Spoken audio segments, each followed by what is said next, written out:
you've been accused of being a war criminal. That if you went to go to several countries in Europe, you're going to get arrested. You bombed the living daylights out of German cities and out of French cities that were in your way and so on. We didn't do that. When you have pro-Israel demonstrations, they wave Israeli flags, they wave American flags, they wave British flags. These people are against you, whether you recognize it or not. And we lost a lot of soldiers because we didn't carpet bomb. If Britain was invaded, you had on one day about 8,000 Brits murdered, mutilated, and kidnapped, and they came right next to London. What would you do? I don't hold Churchill or the British government or the British people who supported him responsible for saying you shouldn't act that. What's up, everybody? Welcome to Truth Review. I'm Hayes, and this Netanyahu interview with The Economist is worth breaking down carefully because there are real factual disputes here that deserve to be checked against the actual documented record rather than just reacted to emotionally. Zanny Minton Beddoes pressed Netanyahu directly on casualty figures, on international public opinion, and on whether Israel's conduct is compatible with liberal democratic values. Netanyahu countered with specific claims about combatant to civilian ratios and comparisons to Allied bombing campaigns in World War II. Both sides made claims that need to be verified. Hit subscribe because Truth Review checks every number on every side. Now let's get into it. Viewing the world, and I have some sympathy with some of what you've said. Let me give you another way, which is that many people around the world see the state of Israel as a country that is exclusively using military force, that has killed 70,000 people in Gaza, that is doing nothing to create a sustainable future for people there. That is a country, you've been accused of being a war criminal. That if you went to go to several countries in Europe, you're going to get arrested. This is not just mad campus radicalism.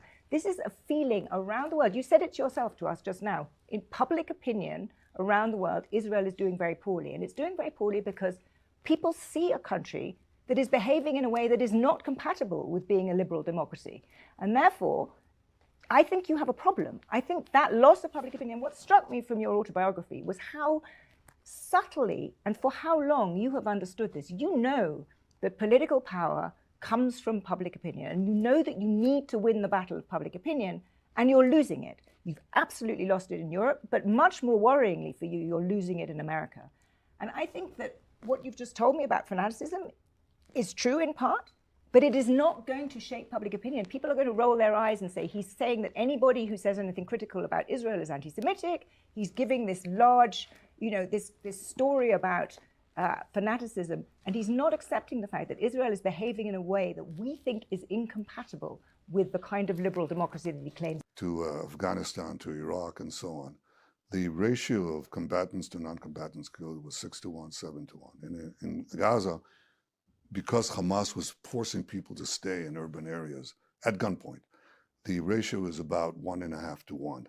And we lost a lot of soldiers because we didn't carpet bomb. That is disputed, Prime Minister. We didn't do... People have different ratios as well. I'm telling you, you don't actually, but that's not the point. It certainly wasn't 6-1 or 7-1, and we certainly didn't carpet bomb, which we could have done right away. We've lost a lot of people by my refusal and the IDF's own mores in making sure that doesn't happen. Now, if you have the densest urban warfare theater in history, with 500 kilometers of terror tunnels underneath, 50 meters below, 50 meters above, everything booby-trapped, and you don't come in and just bomb the place to smithereens, which we didn't. I mean, we had everything booby-trapped. We moved the population out, and then you have to fight the Hamas in there. The ratios in Mosul, the ratios in Fallujah, the ratios elsewhere, there's nothing comparison, and that was nothing compared to what our brave soldiers had to face in Gaza. So I dispute the fact. The argument that you put forward is being put forward. It doesn't make it true. What is true is that Israel is fighting these worst killers, these people who took not only beheaded our men, raped our women, and then murdered them, burned our babies alive, and took 255 hostages, which we took out. Nobody believed that we got them out. These are barbarians, and they're given a free look. I have demonstrations on behalf of Hamas. Notice that they're burning the flag of Israel and the flag of the UK, the flag of Israel and the flag of America. When you have pro-Israel demonstrations, they wave Israeli flags, they wave American flags, they wave British flags.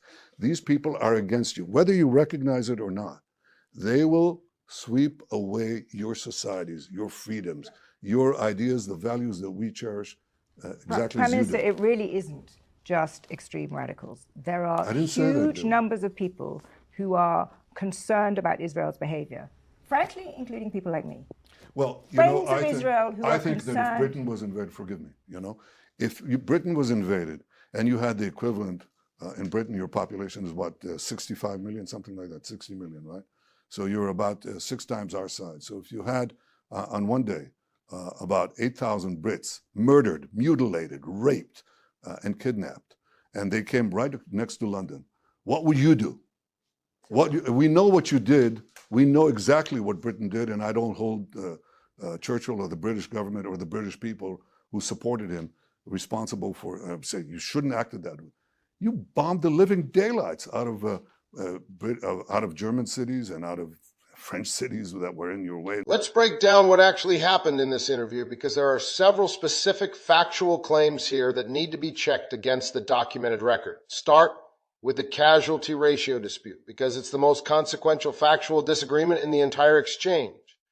Netanyahu claimed the combatant to non-combatant ratio in previous conflicts like Iraq and Afghanistan was 6 or 7 to 1, and that in Gaza the ratio was closer to 1.5 to 1 because Hamas was allegedly forcing civilians to remain in combat zones. Minton Beddoes correctly pushed back that this specific claim is disputed. Independent organizations, including the United Nations and various international human rights groups, have provided casualty breakdowns that differ significantly from the figures Netanyahu presented, and the overall death toll he referenced as 70,000 has been characterized by multiple international bodies as a conservative undercount, given the challenges of verification in an active conflict zone. The specific ratio Netanyahu cited has not been independently verified by any neutral international body, and disputing his framing, as Minton Beddoes did directly on air, is a legitimate journalistic response to an unverified claim being presented as established fact. The World War II comparison Netanyahu made deserves careful examination too, because comparing the bombing of Gaza to Allied bombing campaigns against Nazi Germany requires some serious context that went unaddressed in the moment. The Allied bombing of German and Japanese cities during World War II is itself a subject of extensive historical debate and criticism, with many historians and ethicists over the decades directly questioning whether those campaigns constituted war crimes under later developed standards of international humanitarian law. Citing a historically controversial precedent as a defense for current military conduct doesn't settle the question of whether that conduct is justified. It actually raises the same ethical questions that have been debated about the original comparison for 80 years. Then there's the ICC arrest warrant, which is a matter of documented legal record rather than opinion.